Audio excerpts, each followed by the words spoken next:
پاکستان کے سابق fast bowler Aqib Javed Pakistan cricket board یعنی PCB کی جانب سے راولپنڈی میں انگلینڈ کے خلاف 3 ٹیسٹ میچوں میں سے پہلے مقابلے کے لیے حارث رؤوف کو منتخب کرنے پر خوش نہیں ہے۔ جاری ٹیسٹ سیریز کے حوالے سے میڈیا سے بات کرتے ہوئے عاقب جاوید نے کہا کہ انتظامیہ کو میر حمزہ جیسے بولرز کو ترجیح دینی چاہیے جو فرسٹ کلاس کرکٹ کھیلتے ہوں اور باقاعدگی سے وکٹیں لیتے ہوں۔ سابق ٹیسٹ فاسٹ باؤلر نے مزید کہا کہ حارث رؤوف اپنے ڈیبیو کے بعد سے وائٹ بال کرکٹ کھیل رہے ہیں لیکن انہوں نے ریڈ بال کی مناسب تربیت حاصل نہیں لی، اس لیے انہیں ٹیسٹ کرکٹ نہیں کھیلنی چاہیے۔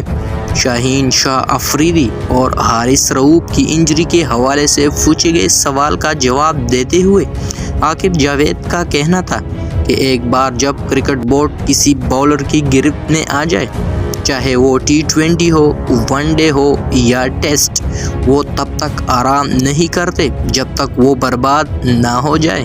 عاقب جاوید نے PCB کو میر حمزہ کو ایک موقع دینے کا مشورہ بھی دیا کیونکہ وہ طویل عرصے تک باؤلنگ کر سکتے ہیں اور اپنے فرسٹ کلاس تجربے کی وجہ سے ریڈ بال کرکٹ میں کہاں اور کیسی گیند کرنا جانتے ہیں۔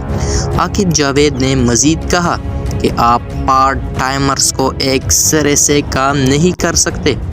کون سکورنگ کو روک سکتا ہے؟